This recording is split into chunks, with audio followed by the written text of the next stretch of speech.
ঈদযাত্রার শেষ দিনে দিনভর পথে পথে দুর্ভোগ, ঘন্টার পর ঘন্টা যানজটে যাত্রীদের ক্ষোভ, ট্রেনে গাদাগাদিতে স্বস্তি উধাও, লঞ্চেও ঘরমুখী মানুষের ভিড়। 8 ঘন্টা ধরে জ্যামে বসে রয়েছি। জ্যামটা যে কিসের জন্য লাগে নিজেরাও জানি না। টিকিট টাকা দিয়েও তো পাওয়া যায় না, জানান তো লাগবে। ফ্যামিলির সাথে যদি ঈদ আনন্দ উদযাপন করতে পারি তাহলে এটা একটা মনের আনন্দ। লোক বেশি নিতেছে, এখনো লঞ্চ ছাড়তেছে না। পশুর খোঁজে এক হাট থেকে আরেক হাটে ছোটাছুটি। কোরবানির আগের দিন রাজধানী সহ বিভিন্ন জেলায় গরুর সংকট, চাহিদা বাড়ায় বেশি দাম নেওয়ার অভিযোগ। 1,42,000 দিয়ে কিনছে। ছোট গরু অনেক শর্ট, একবারে নাই বলতেই নাই। এই সময় আমদানি নাই, কেউ গরু পাইতেও পারে, কেউ নাও পাইতে পারে। যেটা মিলা তাহলে নিব, নালে চলে যাব। দেখছিলেন প্রধান শিরোনাম। সন্ধ্যার সময়ে সঙ্গে আছি আমি জাফর সাদি এবং আমি ইয়াসমিন অনন্যা। দেখছেন প্রধান উপদেষ্টা। আমরা এখন সরাসরি চলে যাচ্ছি সেখানে। আমার আপনার দরিদ্র আত্মীয় পরিজন, প্রান্তিক জনগোষ্ঠী ও দেশের লক্ষ লক্ষ মাদ্রাসা শিক্ষার্থী উপকৃত হয়। আমাদের গরিব স্বজন ও প্রতিবেশীরা তাদের হক যেন ঠিক ঠিক বুঝে পায়, সেদিকে আমাদের মনোযোগ দিতে হবে। তবেই এই উৎসবটি হয়ে উঠবে ধনী গরিব সকলেরই উৎসব। পশুর চামড়ার ন্যায্য মূল্য নির্ধারণ, বর্জ্য ব্যবস্থাপনা সহ সার্বিক বিষয়ে সুষ্ঠু ব্যবস্থাপনা নিশ্চিত করতে সরকারের একটি উচ্চ পর্যায়ের কমিটি কাজ করছে। একটি কন্ট্রোল রুমও খোলা হয়েছে। কোরবানির চামড়া সংক্রান্ত যে কোনো সমস্যা, অভিযোগ ও পরামর্শ এই হটলাইনের নম্বরে ফোন করে নেওয়া যাবে। আমরা এই বছর কোরবানির পশুর চামড়া সংরক্ষণে 30,000 টন লবণ বিনামূল্যে সরবরাহ করেছি। কোরবানির ঈদে আরও একটি গুরুত্বপূর্ণ বিষয় হলো পরিষ্কার পরিচ্ছন্নতা। আমি দেশবাসীর প্রতি আকুল আহ্বান জানাই, আপনারা সকলে পরিবেশ পরিচ্ছন্ন রাখতে সমবেতভাবে এগিয়ে আসবেন। বিশেষ করে তরুণ তরুণীদেরকে এই বিষয়ে দৃষ্টি আকর্ষণ করছি। এবছর যারা হজব্রত পালন করছেন তাদের প্রত্যেককে জানাচ্ছি আন্তরিক শুভেচ্ছা ও অভিনন্দন। মহান রব্বুল আলমিনের অশেষ মেহেরবানিতে, আপনাদের দোয়ায় এবং সংশ্লিষ্ট সবার সর্বোচ্চ আন্তরিকতা ও পেশাদারিত্বের ফলে এবছর আমাদের হজ ব্যবস্থাপনায় সাফল্য এসছে। প্রথমবারের মতো সরকারি ব্যবস্থাপনায় লাব্বায়েক অ্যাপের মাধ্যমে হজের সার্বিক ব্যবস্থাপনা ও সেবা নিশ্চিত করা হচ্ছে। এখন পর্যন্ত হজ ব্যবস্থাপনায় কোনো অনিয়মের খবর আসেনি। টাকা দিয়েও হজে যেতে না পারার যন্ত্রণা কাউকে কাঁদতে হয়নি। হজ ক্যাম্প কিংবা বিমানবন্দরে কোনো হাজিকে প্রতিবাদ বিক্ষোভ করতে হয়নি। প্রথমবারের মতো সরকারি টাকায় কাউকে হজে পাঠানো হয়নি। প্রিয় দেশবাসী, ঈদ উল ফিতরের অভিজ্ঞতাকে কাজে লাগিয়ে দীর্ঘমেয়াদে বাজারের জিনিসপত্রের দাম স্থিতিশীল রাখতে আমরা তৎপর হয়েছি। এবার কোরবানির ঈদেও কোনো জিনিসের দাম যাতে আকস্মিকভাবে বেড়ে না যায়, সেদিকে আমরা সর্বোচ্চ নজর দিয়েছি। ফলে এবার আলু, পেঁয়াজ, ডিম, চিনি, শাকসবজি, তরিতরকারি ও মশলাসহ অধিকাংশ পণ্যের দাম গত বছরের তুলনায় কমেছে। আমরা সার্বিক বাজার ব্যবস্থাকে দুর্বৃত্তদের চক্র থেকে বের করে এনে বাজারে একটা প্রতিযোগিতামূলক পরিবেশ তৈরি করতে পেরেছি। জনগণকে ন্যায্য মূল্যে নিত্য প্রয়োজনীয় জিনিস পৌঁছে দিতে সরকারের সব রকমের চেষ্টা অব্যাহত আছে। পাশাপাশি এই কোরবানির ঈদেও দেশবাসী যাতে নির্বিঘ্নে নিজেদের দেশের বাড়িতে যাতায়াত করতে পারেন, সেজন্য সরকার সর্বোচ্চ ব্যবস্থা নিয়েছে। আইনশৃঙ্খলা বাহিনীর সদস্যরা মানুষের জানমালের নিরাপত্তায় সজাগ রয়েছেন। ঈদের ছুটির মধ্যেও বিপুল সংখ্যক কর্মকর্তা কর্মচারী এবং পুলিশ ও সেনাবাহিনীর সদস্যরা অক্লান্ত পরিশ্রম করছেন। আমি তাদের প্রতি আন্তরিক কৃতজ্ঞতা জানাচ্ছি। শুধু ঈদের সময় নয়, আগামী দিনে কখনোই বাস, রেল ও বিমান যাত্রায় কোনো ধরনের অনিয়ম যাতে না হয়, সেজন্য সরকার একটি কেন্দ্রীয় অনলাইন টিকেটিং প্ল্যাটফর্ম করতে যাচ্ছে, যেখানে একই প্ল্যাটফর্ম থেকেই যাত্রীরা খুব সহজেই বাস, ট্রেন ও ফ্লাইটের টিকিট ক্রয় করতে পারবেন। একই রকমভাবে সব ধরনের সরকারি সেবা যাতে জনগণের দোরগোড়ায় পৌঁছে যায়, সেজন্য নাগরিক সেবা বাংলাদেশ এই নামে একটি সেন্টার পরিচালিত হচ্ছে। দেশের সর্বত্র শহরে, হাটে বাজারে তরুণ তরুণীদের মাধ্যমে বেসরকারি ব্যবস্থাপনায় সার্ভিস সেন্টার স্থাপনের কাজ শুরু করেছে। এটি ঢাকা শহরে কয়েকটি সেবা কেন্দ্রের মাধ্যমে শুরু হয়েছে। প্রশিক্ষণপ্রাপ্ত স্থানীয় তরুণ উদ্যোক্তারা নাগরিক সেবা কেন্দ্র থেকে সাধারণ নাগরিকদের এনআইডি, পাসপোর্ট, লাইসেন্স পুলিশের কাছে জিডি করা, কর ফাইলিং করা সহ বিভিন্ন সরকারি ডিজিটাল সেবা দেবেন। এর ফলে দালাল চক্রের খপ্পর থেকে মুক্তি পাওয়া যাবে, নানা রকম হয়রানি ও ভোগান্তি কমবে বলে আমরা আশাবাদী। এই প্রজেক্ট শূন্য বাজেটে আমরা শুরু করেছি। দেশের বিদ্যমান অব্যবহৃত সম্পদ ব্যবহার করেই সামনে এগিয়ে চলা সম্ভব, এটাই আমরা বাস্তবে করে দেখার চেষ্টা করছি। আমাদের চেষ্টা হচ্ছে প্রতিটি মন্ত্রণালয় থেকে যতগুলি সেবা এর আওতায় আনা যায় সবগুলোকে নিয়ে আসা। আমরা চেষ্টা করছি যাতে শিশু জন্মগ্রহণ করা মাত্রই তার জন্ম সনদ পেয়ে যায়, ওটাই হবে তার নাগরিক স্বীকৃতি এবং রাষ্ট্র কর্তৃক তার দায়িত্ব গ্রহণের অঙ্গীকার। ওইখান থেকেই যাবতীয় সকল সনদ সে তার নাগরিক অধিকার হিসেবে ক্রমাগতভাবে সম্মানের সঙ্গে পেতে থাকবে। এক অফিস থেকে আরেক অফিসে তার দৌড়াতে হবে না, দালালের পেছনে মাসের পর মাস ঘুরতে হবে না। বিদেশ সফরে গেলে সেখানকার প্রবাসী বাংলাদেশিরা প্রায় আমাদেরকে সরকারি সেবা পেতে নানা রকম দুর্ভোগের কথা জানান। প্রবাসীদের জন্য বিদেশে তাদের নিজ নিজ শহরে আমরা বেসরকারি উদ্যোগে পরিচালিত নাগরিক সেবা কেন্দ্র স্থাপনের উদ্যোগ নিচ্ছি। সেখান থেকে তারা পাসপোর্ট নবায়ন, জাতীয় পরিচয়পত্র ইত্যাদি সংগ্রহ করতে পারবেন। এগুলো কঠিন কাজ, এগুলোকে কঠিন করা হয়েছে, কিন্তু এখন সরকারের অভ্যন্তরে সাহসী ও উদ্যোগী সিনিয়র সচিব এবং ডিজিদের সহযোগিতায় অন্তর্বর্তী সরকারের মেয়াদকালে আমরা এটা সমাপ্ত করতে বদ্ধপরিকর। প্রিয় দেশবাসী, আপনারা জানেন ঐতিহাসিক অভ্যুত্থানের পর এই সরকার যখন দায়িত্ব গ্রহণ করে তখন দেশের অর্থনৈতিক অবস্থা ছিল ভয়াবহ। ভয়ঙ্করভাবে যুদ্ধবিধ্বস্ত দেশের অর্থনীতিও এতটা খারাপ থাকে না যতটা খারাপ করে দিয়েছে 16 বছরের লাগামহীন লুটপাটতন্ত্র। আশার বিষয় হচ্ছে শুধু ব্যাংক নয়, প্রত্যেকটি আর্থিক প্রতিষ্ঠান এখন ঘুরে দাঁড়িয়েছে। জনগণের আমানত এখন নিরাপদ। অর্থনীতির অধিকাংশ সূচক ইতিবাচক ধারায় ফিরে এসছে। আমাদের অর্থনীতির ইতিবাচক ধারা বিদেশি বিনিয়োগকারীদেরকেও আকৃষ্ট করছে। বৈদেশিক মুদ্রার রিজার্ভ শূন্যে নেমে যাওয়ার ভয়ে পতিত সরকার বিদেশি ব্যবসায়ীদের আয় নিজ দেশে নিতে দিচ্ছিল না। আমরা সেটা নিরসন করেছি, বৈদেশিক মুদ্রার রিজার্ভকে ইতিবাচক অবস্থায় নিয়ে আসতে পেরেছি। এই অর্থ বছরে আমরা চেষ্টা করেছি এমন একটি বাজেট দিতে যা সত্যিকার অর্থে জনকল্যাণমুখী হয়। দেশের ইতিহাসে প্রথমবারের মতো একটি বাজেট তার আগের বছরের চেয়ে ছোট হয়েছে। প্রবৃত্তিকেন্দ্রিক ধারণা থেকে সরে এসে আমরা চেষ্টা করেছি সামগ্রিক উন্নয়নের ধারণায় জোর দিতে। এই বাজেট প্রথাগত ভৌত অবকাঠামো তৈরির খতিয়ান নয়। এই বাজেটে প্রাধান্য দেওয়া হয়েছে মানুষকে। নজরদারি বৃদ্ধির ফলে রপ্তানি আয় বেড়েছে। অর্থনীতির দুঃসময়ে আমাদের প্রবাসী ভাই বোনেরা রেমিটেন্স যোদ্ধা হিসেবে এগিয়ে এসছেন, যার ফলে রেমিটেন্স প্রবাহ উল্লেখযোগ্যভাবে বৃদ্ধি পেয়েছে। আমি জাতির পক্ষ থেকে সকল রেমিটেন্স যোদ্ধাকে কৃতজ্ঞতা জানাচ্ছি।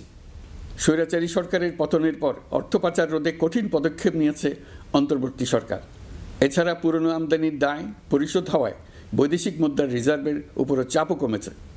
রাজস্ব আদায় বাড়ানোর জন্যে পূর্ব ঘোষণা অনুযায়ী জাতীয় রাজস্ব বোর্ড NBR ভেঙে অর্থ মন্ত্রণালয়ের অধীনে রাজস্ব নীতি বিভাগ এবং রাজস্ব ব্যবস্থাপনা বিভাগ নামে দুটি স্বতন্ত্র বিভাগ প্রতিষ্ঠা করা হয়েছে। এটি একটি বড় কাঠামোগত সংস্কার। এই সিদ্ধান্তের ফলে বিশাল আকারের দুর্নীতি কমবে, রাজস্ব ব্যবস্থার দক্ষতা বাড়বে, স্বার্থের দ্বন্দ্ব কমবে এবং রাজস্ব আহরণের আওতা সম্প্রসারিত হবে। অর্থনীতি সহ বিগত মাসগুলোতে সরকারের প্রত্যেকটি মন্ত্রণালয় ছোট বড় বহু সংস্কারের উদ্যোগ নিয়েছে। মোট 54টি মন্ত্রণালয়ে 1000-এর উপরে সংস্কার ও উন্নয়ন সংক্রান্ত পদক্ষেপ নেওয়া হয়েছে। এর পাশাপাশি আমরা যে সংস্কার কমিশন করেছিলাম তাদের সুপারিশের মধ্য থেকে আশু করণীয় সুপারিশগুলো দ্রুত বাস্তবায়নের জন্য মন্ত্রণালয়গুলো কাজ করে যাচ্ছে। মে মাস পর্যন্ত বিভিন্ন সংস্কার কমিশন থেকে প্রাপ্ত সুপারিশের ভিত্তিতে 54টি মন্ত্রণালয়ে 129টি সুপারিশ বাস্তবায়ন করা হয়েছে। এই সকল সংস্কার কাজের মধ্যে কয়েকটি চুম্বক অংশ আজ আপনাদের সামনে তুলে ধরতে চাই। আইন ও বিচার বিভাগ মোট 33টি গুরুত্বপূর্ণ সুপারিশ ইতিমধ্যে বাস্তবায়ন করেছে। এর মধ্যে উল্লেখযোগ্য হল ইন্টারন্যাশনাল ক্রাইমস ট্রাইব্যুনাল অ্যাক্ট 1973 সংশোধন ও পুনর্গঠন করে আইনটি আন্তর্জাতিক মানের সাথে সামঞ্জস্যপূর্ণ করা। বিচার বিভাগীয় সংস্কার কমিশনের প্রস্তাব অনুযায়ী সুপ্রিম কোর্ট বিচারক নিয়োগ অধ্যাদেশ 2025 প্রণয়ন ও জারি করা হয়েছে। এর অধীনে প্রথমবারের মতো বাংলাদেশের ইতিহাসে গণবিজ্ঞপ্তির মাধ্যমে সুপ্রিম কোর্টে বিচারক নিয়োগের সুযোগ তৈরি হয়েছে। দেওয়ানি কার্যবিধির সংশোধন করা হয়েছে, যার ফলে এখন বাদীকে আর দিনের পর দিন সশরীরে আদালতে যেতে হবে না।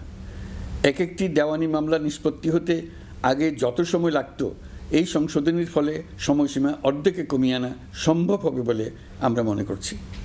দেশের 1000-এর বেশি অবকাঠামো এবং প্রতিষ্ঠানের নাম পলাতক প্রধানমন্ত্রীর বাবা, মা, ভাই, বোন, আত্মীয় স্বজনের নামে প্রতিষ্ঠিত করা হয়েছিল।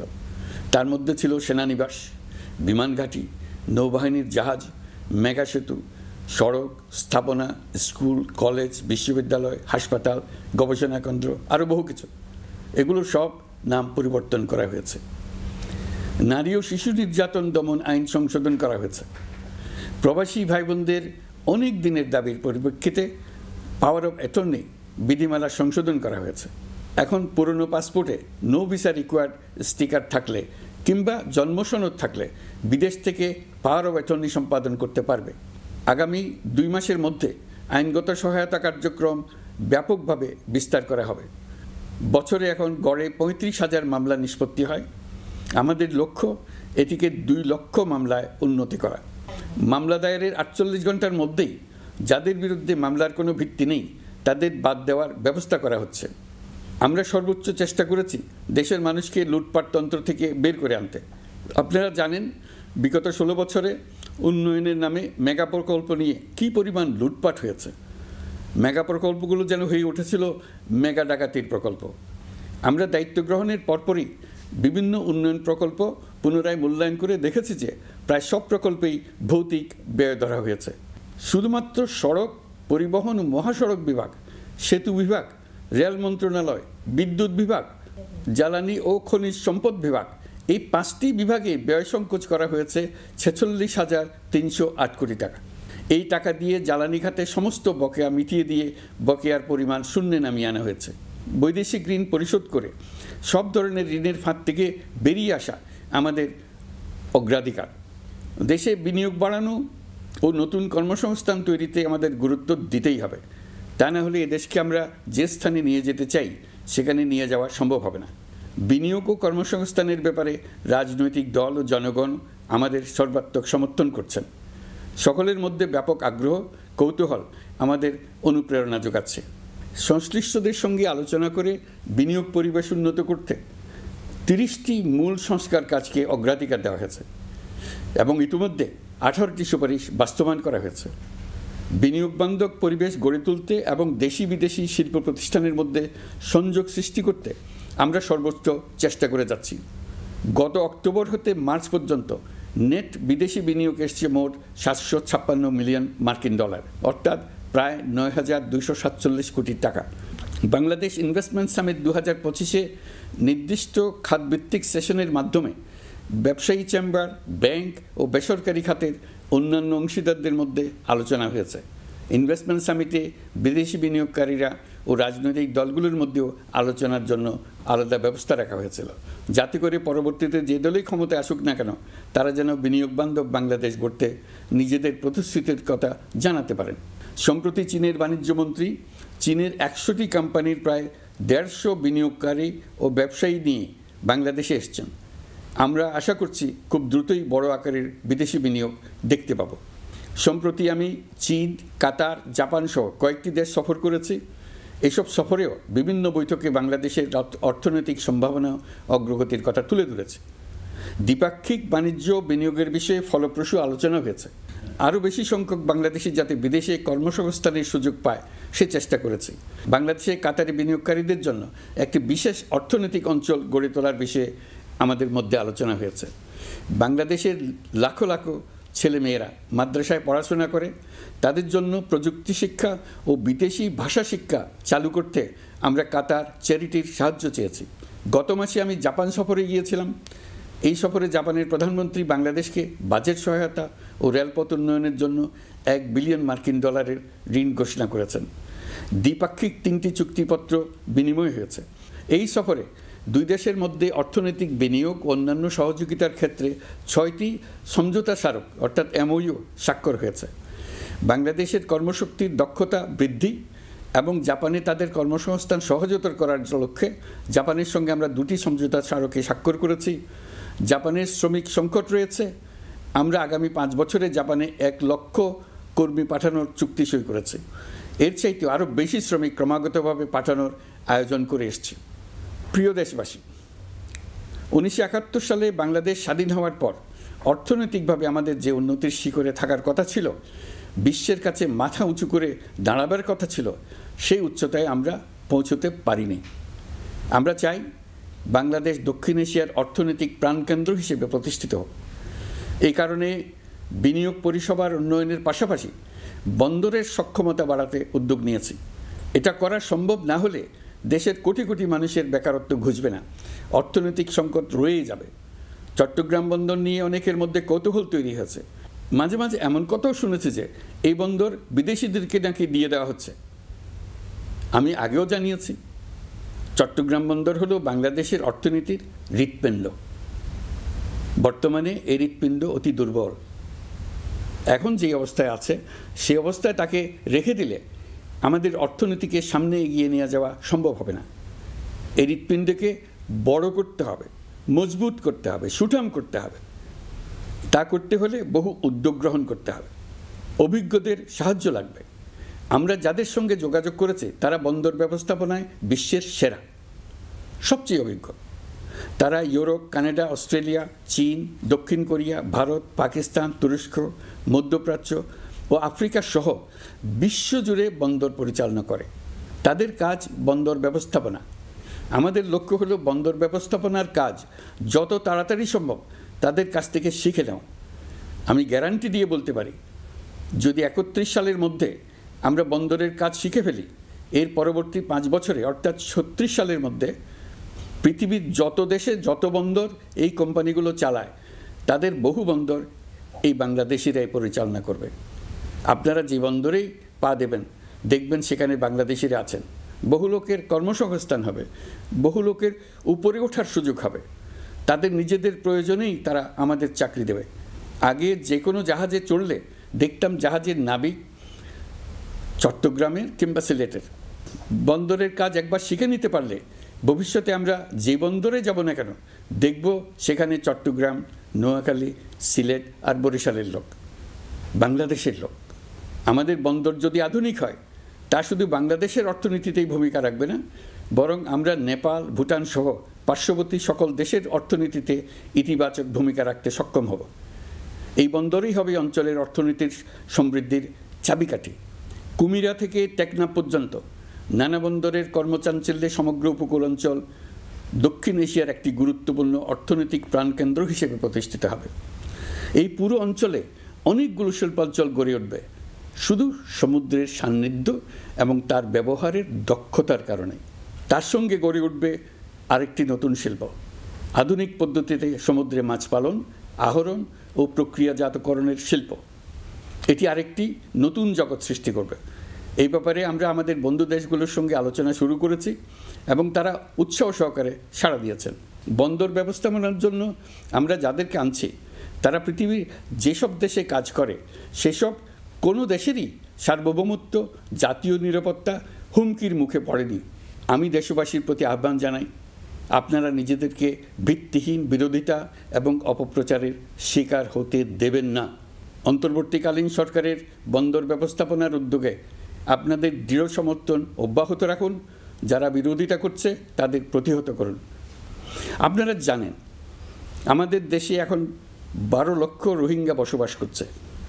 প্রায় 1 লাখ রোহিঙ্গা এসছে 2023 সাল থেকে 2024 সালের সেপ্টেম্বর সময়কালে, যখন রাখাইন রাজ্যে ব্যাপক যুদ্ধাবস্থা বিরাজ করছিল। সেখানে চলমান সংঘাত ও মানবিক পরিস্থিতির কারণে এখনও অনেকে আসতে চেষ্টা করছেন। রোহিঙ্গাদের বাংলাদেশে আসা বন্ধ করতে এবং যারা ইতিমধ্যে বাংলাদেশে অবস্থান করছেন তাদের প্রত্যাবাসনের জন্য আমরা উদ্যোগ নিয়েছি। আমরা যখন দায়িত্ব গ্রহণ করেছিলাম তখন রোহিঙ্গা ইস্যুটিকে প্রায় মৃত অবস্থায় পেয়েছিলাম। আন্তর্জাতিক এজেন্ডা থেকে ইস্যুটি ঝরে পড়েছিল। সেই অবস্থা থেকে আমরা ইস্যুটিকে বিশ্ববাসীর দৃষ্টির সম্মুখভাবে নিয়ে আসতে পেরেছি। আমি গত বছর সেপ্টেম্বর মাসে জাতিসংঘ সাধারণ পরিষদে রোহিঙ্গা বিষয়ক একটি আন্তর্জাতিক সম্মেলন অনুষ্ঠানের আহ্বান জানিয়েছিলাম। আপনারা জেনে খুশি হবেন, জাতিসংঘের সকল সদস্য রাষ্ট্র এই বিষয়ে একমত হয়েছেন এবং তারা একটি উচ্চ পর্যায়ের আন্তর্জাতিক সম্মেলন আয়োজনের সিদ্ধান্ত নিয়েছে। এই বছর সেপ্টেম্বর মাসে যুক্তরাষ্ট্রের নিউ ইয়র্কে এই সম্মেলনটি অনুষ্ঠিত হবে। একই সাথে রোহিঙ্গাদের প্রত্যাবাসনের জন্য আমরা আন্তর্জাতিক জনমত গঠন করতে পেরেছি। গত মার্চ মাসে বাংলাদেশ সফরে এসে জাতিসংঘের মহাসচিব অ্যান্টোনিও গুতেরেস পরিষ্কারভাবে ঘোষণা করেছেন যে মিয়ানমারে প্রত্যাবাসনই রোহিঙ্গা সমস্যার একমাত্র সমাধান। প্রত্যাবাসনের বিষয়ে আরেকটি বড় অগ্রগতি হচ্ছে মিয়ানমার সরকার কর্তৃক প্রত্যাবাসনযোগ্য রোহিঙ্গাদের সর্বপ্রথম তালিকা ঘোষণা। গত এপ্রিল মাসে ব্যাংককে বিমস্টেক সম্মেলনের সাইডলাইনে আলোচনার সময় মিয়ানমার সরকার প্রথমবারের মতো 1,80,000 রোহিঙ্গা প্রত্যাবাসনযোগ্য বলে ঘোষণা করেছে। রোহিঙ্গাদের প্রত্যাবাসনে ও আমাদের সীমান্তের নিরাপত্তা নিশ্চিত করতে মিয়ানমারের সরকার সহ সেখানকার বিদ্রোহী গোষ্ঠীর সাথে আনুষ্ঠানিক ও অনানুষ্ঠানিক যোগাযোগ রাখা হচ্ছে। আমরা যত দেশেই সফর করেছি সব দেশেই রোহিঙ্গা সংকট মোকাবেলায় রাষ্ট্রীয় নেতা ও সরকারের প্রতিনিধিদের সঙ্গে আলোচনা করেছি, তাদের সহযোগিতা চেয়েছে। তারা ইতিবাচকভাবে আমাদের আহ্বানে সাড়া দিয়েছেন। জাতিসংঘের মহাসচিব গত মার্চ মাসে ঢাকা সফরকালে রাখাইন রাজ্যে মানবিক বিপর্যয়ের মোকাবেলার জন্য একটি ত্রাণ চ্যানেলের প্রস্তাব করেছিলেন। তিনি বলেছিলেন এই প্রস্তাবটি রোহিঙ্গাদের প্রত্যাবাসনে সহায়ক হবে। বিষয়টি প্রস্তাব পর্যায়ে রয়ে গেছে। আমরা লক্ষ্য করেছি রাখাইনের জন্য বাংলাদেশ করিডোর দিয়ে দিয়েছে বলে একটা অপপ্রচার চালানো হচ্ছে। আমি সুস্পষ্টভাবে বলছি, এটা সর্বৈব মিথ্যা। এটা চিলে কান নিয়ে যাওয়ার গল্প। যারা অসত্য কল্পকাহিনী বানিয়ে বাংলাদেশের মানুষকে ক্রমাগত বিভ্রান্ত করে অশান্তি সৃষ্টিতে নিয়োজিত, এটা তাদেরই শিল্পকর্ম। আপনারা এই বিষয়ে হুঁশিয়ার থাকবেন, কোনোভাবেই বিভ্রান্ত হবেন না। এসব অপপ্রচার সত্ত্বেও আমরা লক্ষ্যচ্যুত হব না। এই জটিল সমস্যাটি সমাধানে আমাদের কাজ চালিয়ে যাব। প্রিয় দেশবাসী, আগামী মাসে জুলাই গণ অভ্যুত্থানের বছর পূর্ণ হবে।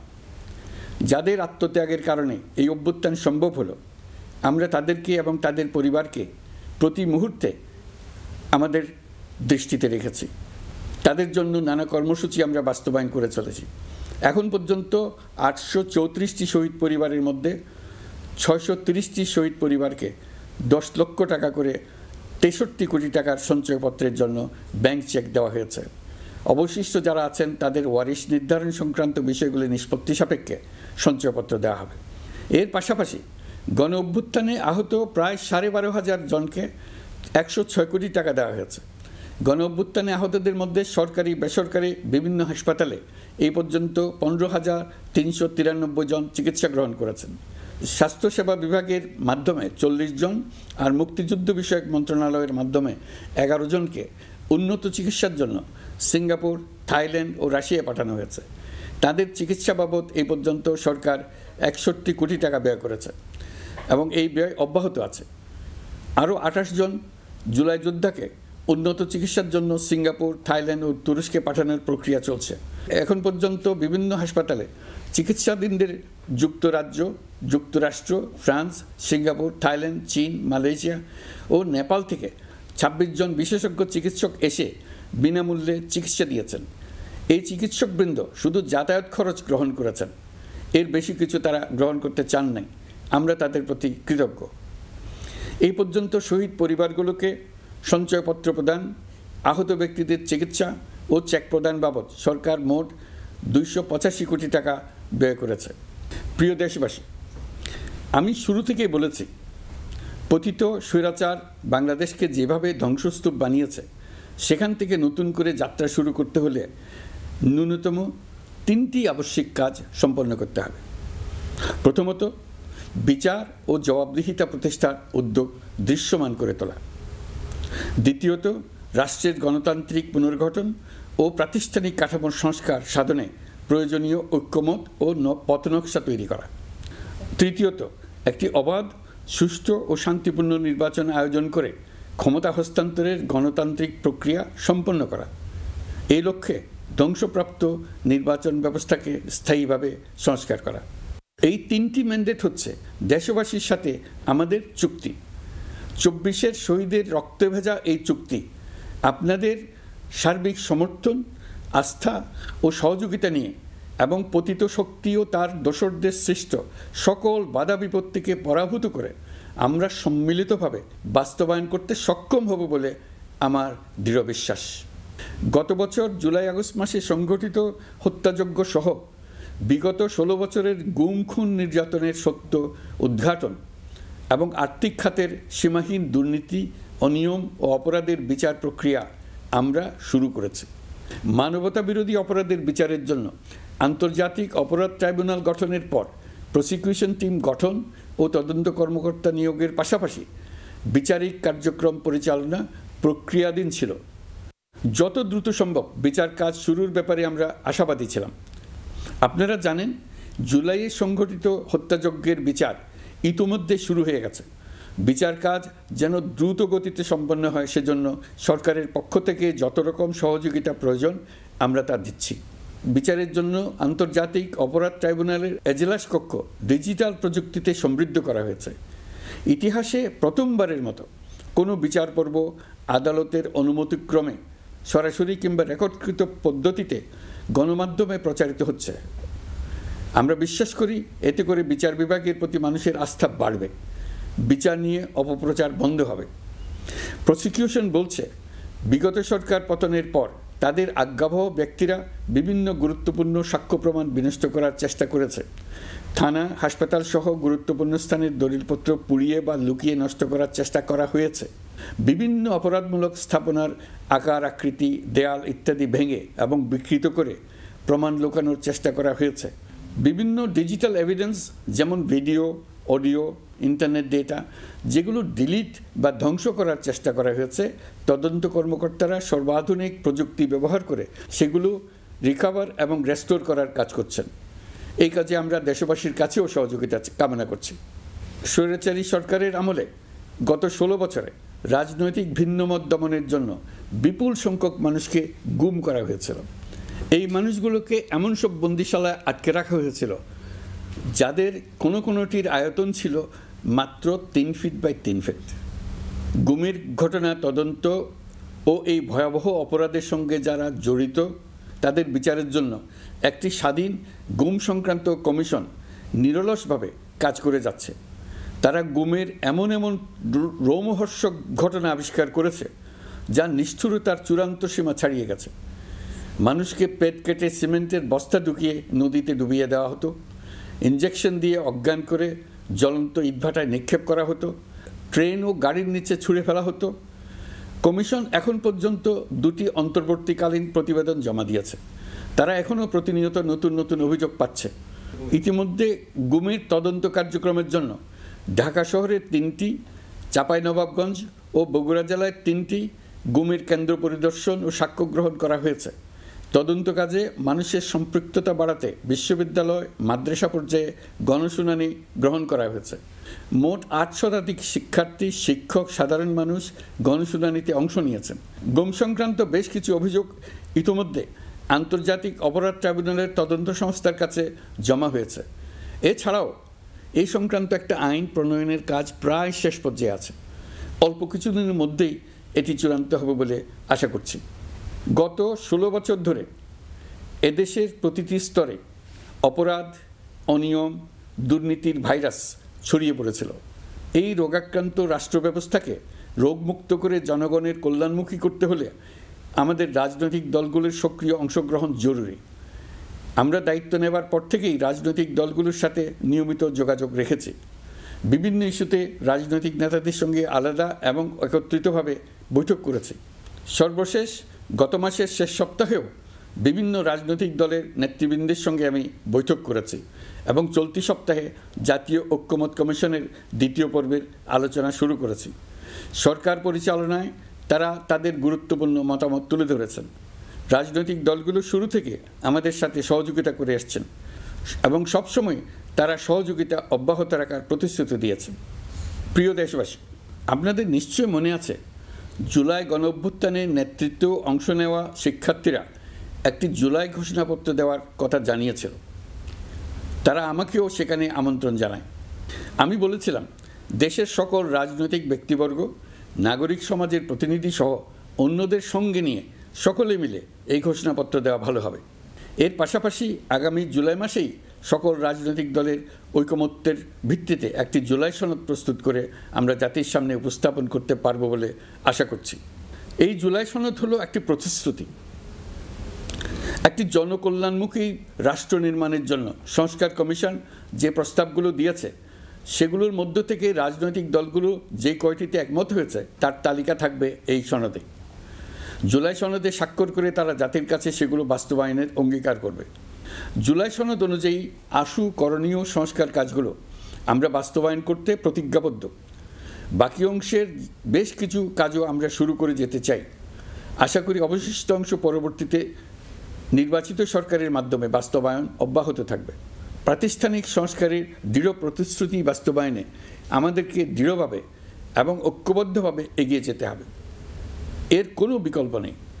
এর বাস্তবায়নের মাধ্যমে পুরো বিশ্বের কাছে দেশের নতুন ঐক্যবদ্ধ ভাবমূর্তি তুলে ধরা যাবে। বিশ্বব্যাপী সবার কাছে জাতি হিসেবে বাংলাদেশের শক্তি সম্পর্কে স্পষ্ট ধারণা তৈরি হবে। ঐকমত্য কমিশন গঠন করা আমাদের একটি দুঃসাহসিক উদ্যোগ ছিল। অন্য কোনো দেশে এমন কোনো নজির নেই। এর মাধ্যমে আমরা জাতি হিসেবে রাজনৈতিক গভীরতার সন্ধান পেয়েছি। রাজনৈতিক ঐক্যে পৌঁছার জন্য ঐকমত্য কমিশনের সঙ্গে সকল দলের দলগত প্রস্তুতি, ঘন্টার পর ঘন্টা কমিশনের সঙ্গে ঐকান্তিক আলোচনা, জাতীয় লাইভ টেলিভিশনের সামনে সকল দলের ঐকমত্যে পৌঁছার একান্ত প্রয়াস আমাদের রাজনৈতিক ইতিহাসে স্মরণীয় হয়ে থাকবে। এই কমিশনের চেয়ারম্যান হিসেবে আমি সকল রাজনৈতিক দলের কাছে তাদের সীমাহীন ধৈর্য এবং কমিশনের প্রতি তাদের সহযোগিতা এবং সৌজন্য প্রকাশের জন্য জাতির পক্ষ থেকে ধন্যবাদ জানাচ্ছি। আশা করি আমাদের অসমাপ্ত কাজ সমাপ্ত করে শিগগিরই পূর্ণাঙ্গ জুলাই সনদ তৈরি করে জাতির জন্য একটা নতুন পথ নির্দেশনা রেখে যেতে পারব।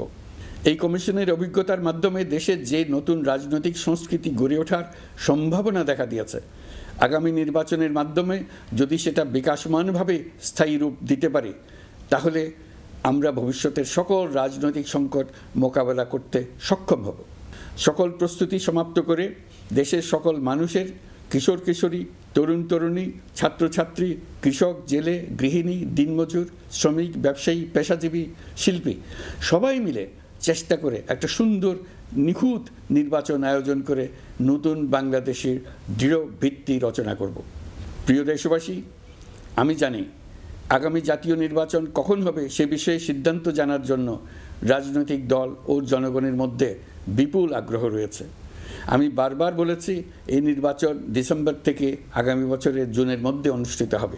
এই সময়ের মধ্যে দেশের নির্বাচন উপযোগী পরিবেশ সৃষ্টির জন্য যা যা করা দরকার সরকার তাই করছে। এখানে মনে রাখা জরুরি, বাংলাদেশ স্বাধীনতার পর থেকে যতবার গভীর সংকটে নিমজ্জিত হয়েছে তার সবগুলোরই প্রধান কারণ ছিল ত্রুটিপূর্ণ নির্বাচন। ত্রুটিপূর্ণ নির্বাচন প্রক্রিয়ায় বারবার ক্ষমতা কক্ষিগত করার মধ্য দিয়ে একটি রাজনৈতিক দল বর্বর ফ্যাসিস্টে পরিণত হয়েছিল। এই ধরনের নির্বাচন যারা আয়োজন করে তারা জাতির কাছে অপরাধী হিসেবে চিহ্নিত হয়ে যায়। এমন নির্বাচনের মধ্য দিয়ে যে দল ক্ষমতায় আসে তারাও জনগণের কাছে ঘৃণিত হয়ে থাকে। এই সরকারের একটি বড় দায়িত্ব হলো একটি পরিচ্ছন্ন, উৎসবমুখর, শান্তিপূর্ণ, বিপুলভাবে অংশগ্রহণের পরিবেশে একটি নির্বাচন অনুষ্ঠান করা, এমন একটি নির্বাচন আয়োজন করা যাতে করে দেশ ভবিষ্যতে নতুন সংকটে না পড়ে। এই জন্য সবচেয়ে বেশি গুরুত্বপূর্ণ হলো প্রাতিষ্ঠানিক সংস্কার। যেই প্রতিষ্ঠানগুলো নির্বাচনের সঙ্গে সরাসরি জড়িত সেগুলোতে যদি সুশাসন নিশ্চিত করা না যায় তাহলে ছাত্র জনতার সকল আত্মত্যাগ বিফলে যাবে। সংস্কার, বিচার, নির্বাচন এই তিনটি ম্যান্ডেটের ভিত্তিতে আমরা দায়িত্ব গ্রহণ করেছিলাম। সেই বিবেচনায় আগামী রোজার ঈদের মধ্যে সংস্কার ও বিচারের বিষয়ে আমরা একটি গ্রহণযোগ্য জায়গায় পৌঁছতে পারব বলে বিশ্বাস করি। বিশেষ করে মানবতা বিরোধী অপরাধের বিচার, যা কিনা জুলাই গণ অভ্যুত্থানের শহীদদের প্রতি আমাদের সম্মিলিত দায়, সেই বিষয়ে আমরা দৃশ্যমান অগ্রগতি দেখতে পারব। এতে আমাদের উপর আপনাদের অর্পিত ম্যান্ডেট ন্যূনতম হলেও বাস্তবায়ন করে যেতে পারব। সেই বিবেচনায় ও ইতিহাসে সবচেয়ে অবাধ, সুষ্ঠু, প্রতিদ্বন্দ্বিতামূলক ও গ্রহণযোগ্য নির্বাচন আয়োজনের জন্য সকল পক্ষের সঙ্গে আমরা আলোচনা করেছি। পাশাপাশি বিচার, সংস্কার ও নির্বাচন সংক্রান্ত চলমান সংস্কার কার্যক্রম পর্যালোচনা করে আমি আজ দেশবাসীর কাছে ঘোষণা করছি যে আগামী জাতীয় নির্বাচন 2026 সালের এপ্রিলের প্রথমার্ধের যে কোনো একটি দিনে অনুষ্ঠিত হবে। এই ঘোষণার ভিত্তিতে নির্বাচন কমিশন উপযুক্ত সময়ে আপনাদের কাছে নির্বাচনের বিস্তারিত রোডম্যাপ প্রদান করবে। আমরা এমন নির্বাচন চাই যা দেখে অভ্যুত্থানের শহীদদের আত্মা তৃপ্তি পাবে, তাদের আত্মা শান্তি পাবে। আমরা চাই আগামী নির্বাচনে সবচেয়ে বেশি ভোটার, সবচেয়ে বেশি প্রার্থী ও দল অংশ নেক। এটা সবচেয়ে অবাধ, সুষ্ঠু ও নিরপেক্ষ নির্বাচন হিসেবে জাতির কাছে স্মরণীয় হয়ে থাকুক। 1.5 যুগ পরে দেশে সত্যিকারের একটি জনপ্রতিনিধিত্বশীল সংসদ গঠিত হবে। বিপুল তরুণ গোষ্ঠী এবার জীবনে প্রথম ভোট দেওয়ার সুযোগ পাবে। এসব লক্ষ্যে প্রয়োজনীয় সকল পদক্ষেপ নেওয়ার জন্য আমরা জাতির কাছে অঙ্গীকারবদ্ধ। আমি দেশবাসীর প্রতি আহ্বান জানাই, আপনারা সকল রাজনৈতিক দল এবং আপনাদের এলাকার প্রার্থীদের কাছ থেকে সুনির্দিষ্ট অঙ্গীকার আদায় করে নেবেন, যেন আগামী সংসদের প্রথম অধিবেশনেই যেসব সংস্কারের প্রশ্নে ঐকমত্য অর্জিত হয়েছে তা কোনো প্রকার কাটাছেঁড়া ছাড়াই যেন তারা অনুমোদন করেন। আপনারা ওয়াদা আদায় করে নেবেন যে তারা বাংলাদেশের স্বাধীনতা, সার্বভৌমত্ব, আঞ্চলিক অখণ্ডতা এবং জাতীয় মর্যাদার প্রশ্নে কখনো কোনো প্রকার আপোষ করবেন না এবং দেশের বাইরের কোনো শক্তির কাছে দেশের স্বার্থ বিকিয়ে দেবেন না। আপনারা তাদের কাছে সুনির্দিষ্ট প্রতিশ্রুতি আদায় করে নেবেন এই মর্মে যে তারা কখনোই কোনো অবস্থাতেই আপনাদের গণতান্ত্রিক অধিকার ও মানবিক মর্যাদার ক্ষুণ্ণ করবেন না। আপনারা তাদের কাছে অঙ্গীকার আদায় করে নেবেন যে তারা সম্পূর্ণ সততা ও স্বচ্ছতার সাথে দেশ পরিচালনা করবেন এবং সকল প্রকার দুর্নীতি, দলীয়করণ, টেন্ডারবাজি, সিন্ডিকেটবাজি, চাঁদাবাজি, সন্ত্রাসী কর্মকাণ্ড ইত্যাদি গণবিরোধী কাজ থেকে নিজেদেরকে সম্পূর্ণভাবে মুক্ত রাখবেন। আমি আপনাদের আবারও স্মরণ করিয়ে দিতে চাই যে এবারের নির্বাচন শুধু শান্তিপূর্ণ নির্বাচন করার বিষয় নয়, এটা ছাত্র জনতার অভ্যুত্থানের আকাঙ্ক্ষা নতুন বাংলাদেশ গড়ার নির্বাচন। এই নির্বাচনে পরিচিত দলগুলিই থাকবে, তাদের পরিচিত মার্কাগুলিই থাকবে, কিন্তু ভোটারকে বের করে আনতে হবে যে এই মার্কার পেছনে আপনার কাছে ভোট প্রার্থীরা কে কতটুকু নতুন বাংলাদেশ গড়ার জন্য প্রস্তুত, কে কতটা প্রতিজ্ঞাবদ্ধ। আমরা যারা এই নির্বাচনে ভোটার হব তারা অত্যন্ত সৌভাগ্যবান এবং সৌভাগ্যবতী। আমরা একটা অনন্য ঐতিহাসিক ভূমিকা পালনের সুযোগ ও দায়িত্ব পাচ্ছি। আমরা জাতির নতুন যাত্রাপথ তৈরি করে দেওয়ার দায়িত্ব পাচ্ছি। আমরা নতুন রাজনৈতিক সংস্কৃতি সৃষ্টির মহান সুযোগটা পাচ্ছি। আমাদের সুচিন্তিত ভোটের মাধ্যমেই নতুন বাংলাদেশ নির্মিত হবে। শহীদদের রক্তদান সার্থক হবে। আশা করি বিষয়টা নিয়ে চিন্তাভাবনা করেই সবাই ভোট কেন্দ্রে যাব এবং দৃঢ়প্রত্যয়ে ভোট দেব। এখন থেকে ভাবনা চিন্তা শুরু করুন, আলোচনা শুরু করুন। এখন থেকে আপনাদের ভোটের গুরুত্বটা বুঝে নিন। আপনার এবারের ভোটের গুরুত্ব ঐতিহাসিক মানদণ্ডে দেখা হবে। প্রিয় দেশবাসী, আমাদের সবসময় মনে রাখতে হবে পতিত ফ্যাসিবাদ ও তার দেশি বিদেশি দোসররা নতুন বাংলাদেশ গড়ার সম্মিলিত প্রচেষ্টাকে পদে পদে বাধাগ্রস্ত করার চেষ্টা চালিয়ে যাচ্ছে। তারা নানামুখী অপপ্রচারে লিপ্ত। তারা সবসময় চাইবে জুলাই অভ্যুত্থানের মাধ্যমে তৈরি হওয়া জাতীয় ঐক্যের শক্তিকে পরাভূত করতে, গণতান্ত্রিক আকাঙ্ক্ষা বাস্তবায়নের প্রচেষ্টাকে লাইনচ্যুত করতে এবং বাংলাদেশকে পুনরায় করায়ত্ত করতে। আমি আগেও বলেছি, আজ আবারও বলছি, আমরা একটা যুদ্ধ অবস্থায় আছি। এখন আমাদের একতাবদ্ধ থাকতে হবে যে কোনো মূল্যে। পরাজিত শক্তি এবং তাদের সহযোগীরা ওত পেতে বসে আছে আমাদের ছোবল মারার জন্য, আমাদের অগ্রযাত্রাকে রুখে দেওয়ার জন্য। আমরা তাদের কিছুতেই এই সুযোগ দেব না। আসুন আমরা আমাদের সম্মিলিত প্রচেষ্টায় প্রিয় মাতৃভূমির স্বাধীনতা, সার্বভৌমত্ব, আঞ্চলিক অখণ্ডতা ও জাতীয় মর্যাদার বিরুদ্ধে যে কোনো আঘাত প্রতিহত করার উদ্দেশ্যে প্রতিরোধের ঐক্যবদ্ধ সুদৃঢ় প্রাচীর গড়ে তুলি। প্রিয় দেশবাসী, সবাইকে আবার ঈদের শুভেচ্ছা ও সালাম জানাচ্ছি। মহান আল্লাহ আমাদের সহায় হন। আল্লাহ হাফেজ। ঈদুল আজহা উপলক্ষে জাতির উদ্দেশ্যে ভাষণ দিলেন প্রধান উপদেষ্টা ডক্টর মোহাম্মদ ইউনূস। আমরা এতক্ষণ সরাসরি তার বক্তব্য শুনছিলাম। সময় অ্যাক্টিভেটেড কার্বন ডিওডোরাইজার যুক্ত কঙ্কা ফ্রিজে এক খাবারের গন্ধ অন্য খাবারে যেতে পারে না। এবার কোরবানির পশুর হাটের খবর।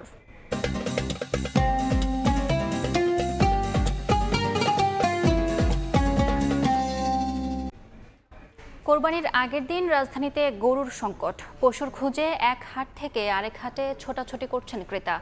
আরও একটু লাভের আশায় দরদাম চালিয়ে যাচ্ছেন অনেক বিক্রেতা। গরু কম থাকায় চাহিদার সঙ্গে বেড়েছে দামও। হাটে পশুর ট্রাক ঢুকতেই দরদাম শুরু করছেন সবাই। পছন্দসই পশু পেলেই কিনে নিয়ে যাচ্ছেন অনেকে। তবে ক্রেতাদের বাড়তি নজর দেখা গেছে 1 লাখ থেকে 2 লাখ টাকা দামের ছোট ও মাঝারি পশুর প্রতি। ব্যাপারীরা বলছেন, নতুন করে পশু না আসলে খালি হাতে ফিরতে হতে পারে অনেককে। এদিকে গরুর পাশাপাশি বাড়তি ছাগলের বাজারও।